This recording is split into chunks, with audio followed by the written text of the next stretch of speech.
So I want to pull on two more directions from budget, from the low end to kind of higher end of budget. And specifically, and I'm sure you've all encountered these artists on both ends of the spectrum. We have had artists reach out that want to, work with us, or we hear something and like, man, they're such a great songwriter, but the production is just so far off, but they don't want to invest in the production, to spend the money to go in and work with somebody to really take it where it needs to go. So I think there are artists that might be listening here now, or when this airs anywhere in the future. I have seen so many artists that I think are talented that just aren't willing to invest deeper in themselves into spending money on production. But I think that could be, one of the limiting factors in where their music could go. So that's on one side.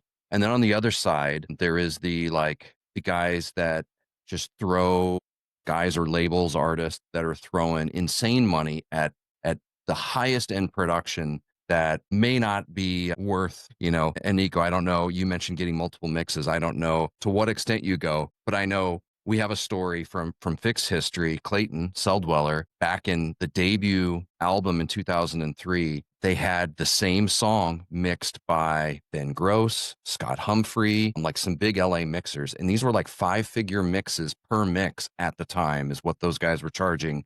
And they did multiple just to throw multiple in the trash and pick one. And it was like, man, that's a lot of money to be spending. So again, I've kind of thrown a few different ends of the spectrum, but for the artists that need pushed, invest into production and spending some money on it, to the guys that are maybe throwing way too much at it, I'm kind of curious where you guys might take those sides of the coin. As someone who loves sports, I've learned that talent isn't enough. It's like you need to also have a passion and spend time investing in yourself and be diligent with a work ethic.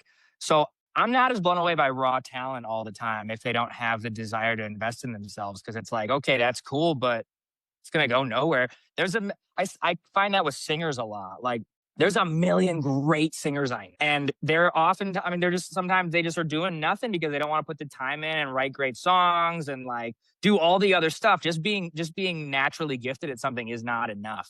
And it's also not enough just for me, to invest my time into it. If someone's not going to invest, to me, that's indicative of the fact that they're probably not going to invest as much as I will be investing in it, just with my time and everything.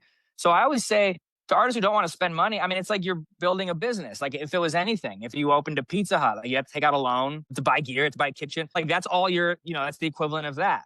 You can open an LLC and get a business loan pretty easily for for what a modest record costs nowadays. To drum up, to me, 10 to 15 grand for something that's your livelihood, split amongst 5 guys who are working hard, isn't that crazy. And if you can't even do that, to me, it's like, well, it just shows the lack of kind of passion for, desire to pursue greatness, which I don't really care about. The other way, that can get you far. I've seen people that don't have much talent spend a fuck ton of money and, there's a ceiling on it. But, I'd kind of rather, if I have the two options, I feel like if I'm latching onto one wagon, I would go with the guy who's shown that he can invest and actually do all the other stuff than a talented guy who's just going to have a bunch of songs sitting in his hard drive.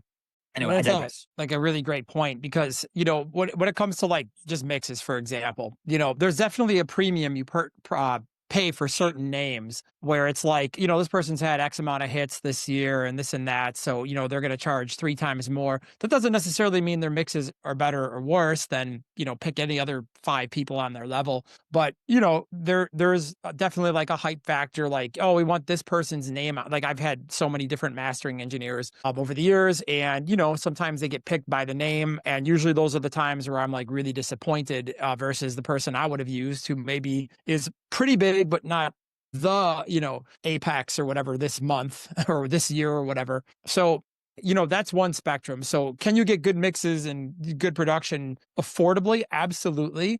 you might have to look a lot harder. Whereas after a certain tier of price, you're going to get people who are really, really great at what they do. And then there's that next tier up where you're really just paying for a person's name and hype points at that. And if you want that, if you think it's going to help your career. So, there's different people with different budgets. Just like, for example, we could talk about cars or watches or whatever. I guess more people can probably relate to cars. So, you can drive across the country in a Honda Civic, or maybe you want to be in like a BMW. And then there's people that want to be in a Ferrari. And it's kind of just like all of them are a car. All of them get you across the country, and you might want better gas mileage, or you might want to hit 200 miles an hour on the freeway and, be able to do that. So I guess, there's different price points and tiers and things like that. So I think that's worth considering, meaning that you can do a lot on a little if you're really diligent, or you can just tap into something that's going to work and pay more, or you can go ultra premium, not necessarily, like I said, in terms of Sonics, but that comes with like the hype and the clout and stuff like that. So, there's different tiers and different prices. It's kind of the way I look at it. But yeah, like an artist,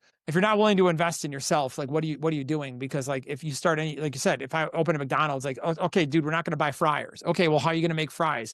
Customer 6 just ordered an extra large. You're like, well, I guess I'm going to go outside and put oil in a pot, and you know what I mean? Like you need to invest into the business. Any other business on earth has to invest back in itself to succeed or thrive or grow. What makes artists think that they're exempt from that just because we're talking about art and not commerce? So I understand why artists don't like that, because it involves money and they hate that, the M word. Yeah. And I think to that point, relating it to music and being in a band and all that stuff, you have to ask yourself, and I do too as an A&R when I'm looking at artists and having all these conversations, 2-hour, 3-hour long conversations sometimes before even sending an offer out. And the process of getting to know an artist and who you're potentially going to be working with is, are they treating this like a hobby or is it a career? Do they see it as something they can do 25, 30 years from now? Or do they just like jamming out with their friends and putting music online and getting a reaction from it? So that's a big part of it. And another thing for me when I'm looking to sign an artist, and what really grabs me first is just the songwriting in general, just what knowledge do they have of composing a song, and does it have a great structure? Does it flow well? Does the chorus hit really hard?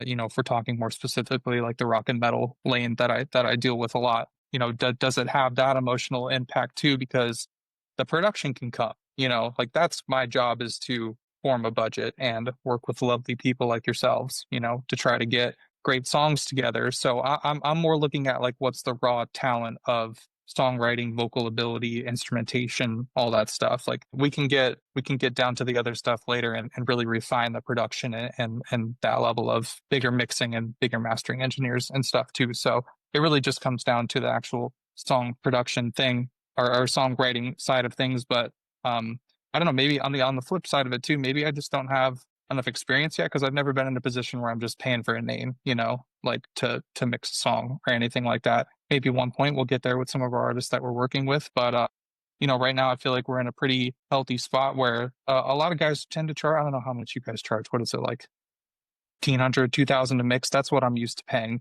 That's like why I get a lot of mixes back like that. But I don't know. It's just I don't ever want to be in a position where I'm just paying for a name to pay for a name. And I think you can do that at a certain level in your career, but starting out first, second record, let's just find somebody who fits with your sound and understands the vision and all that stuff and really gets what you're going for. I'm curious though, I have a question for you guys. Do you tend to pay for test mixes, or is it kind of just an on spec thing when you're trying to get involved with a new artist that you haven't worked with before? You asking if we get paid for test mixes? Yeah. Do you charge for text mixes? Yeah, you guys. Yeah. It depends on the opportunity. I mean, if it's something I'm super passionate about and just the chance of it would be amazing for me and I really believe in it, then no. If I just get hit up randomly and it's someone who just wants me to do a test mix out of 10 people, then yeah, it just sort of it's very situational for me, and it kind of depends on my level of passion, I think. I'm kind of the same. I mean, generally I try to find reasons to say yes and not be difficult, but at the same time, you don't want to waste your time, because you spend a day or even a day and a half like mixing a song, and there's like 8 other people in it, and the band is like, it's their first record, or maybe they're not even signed, right? And it's a waste of time, where it's like, hey, I've got fill in the name of whatever multi-platinum band, blah, blah, blah. We're doing test mixes. We got like, you're like, hell yeah, get me on that. Let's go. So, you know what I mean? It also depends on your relationship too, with like the label and the A&R. It's like, are you working with them? Are they sending stuff to you, or are they just kicking around and trying to just throw darts at a board to see what hits? It just depends on the opportunity, but I generally say yes. If I have a small band, like that's not signed and they want to come in, and I don't want people to dine and dash, especially if it's like a local band, whatever, then I'm like, usually I'll make them pay like half the fee. And then like, you know, so at least there's like a kill fee or whatever. If they're like, dude, this is way off base, I'm like, all right, well, you know, it doesn't happen often, but it happens. And again, if you spend a day of your time and it's like, you could have made rate working on something good that, you know, somebody who wants to pay you. So it's kind of like, it depends, you know, but I always try to find reasons to say yes, or situations personally that allow me to say yes, you know, so everything is always negotiable. Right. So, yeah. I like to get a sense of Cool. also how realistic the opportunity is too, because the fact that it's not a meritocracy, and it's not, if it was more of that, and I thought if I just did my best mix ever, I could win it. And, you know, then I would be more in. But sometimes it's just like not even who does the best mix. It's like this guy's the cousin of that guy who knows it. And it's very political. True. Yeah, that also factors in for me. It's like even if I spend a whole day making the greatest mix of my life, it could still lose. So sometimes, you know, I have that to consider. Or you can even have the best mix, but I've literally had A&Rs be like, actually, we picked your mix and we want it, but we need this person's because you've got the wrong name for the radio and this person. But even though your mix is way better, we're going to go with that person's. And, you know, like when that stuff happens to you, you're like, I'm glad I just wasted a day of my life on that. But yeah, cool. Maybe next time. Interesting. Wow. Thanks. I've always just been so curious what the approach and mindset is to that kind of stuff. That's cool. I mean, again, if you have the relationship with the mixer, nothing a phone call can't, you know what I mean? Like, hey, can you test on this? I'll be like, yeah, of course. But if you don't, and you're going in cold and like, you know, you don't give proper context. I know some people who absolutely don't do tests, but I don't know. I think it's an opportunity missed, but I get it. If you're super, super busy and you're kicking out 10 songs a week, like you probably don't have time for that, but I don't know. Everybody else is different. You know, I definitely have friends who are mixers who are like, no test mixes, or if you want it, it's going to be full rate. I mean, I've heard stories of like on this record, we had 5 guys mix it. We paid them all full rate and they were all tests. And then we went with that guy. And I'm like, you guys spent $50,000 on mixes. I know a bunch of bands who've done that. It's pretty insane. Yeah. I don't know how that's possible, but major label might not have a job. I might not have a job if I did that. So I got to be a little bit more concise, you know. Nico, for you, it's all free, dude. Don't worry about it. Appreciate it, dude. Appreciate it. Anytime you need something from us, you hit us up. We're good. Yeah. We'll let you know. So I mean, if you found this conversation to be valuable, please take a moment to like the video and make sure you're subscribed. It helps more independent artists discover these conversations. FiXT Academy is also supported by our Patreon members. If you want deeper conversations, extended sessions, and direct access to what we're building here, you can join us there. The link is in the description.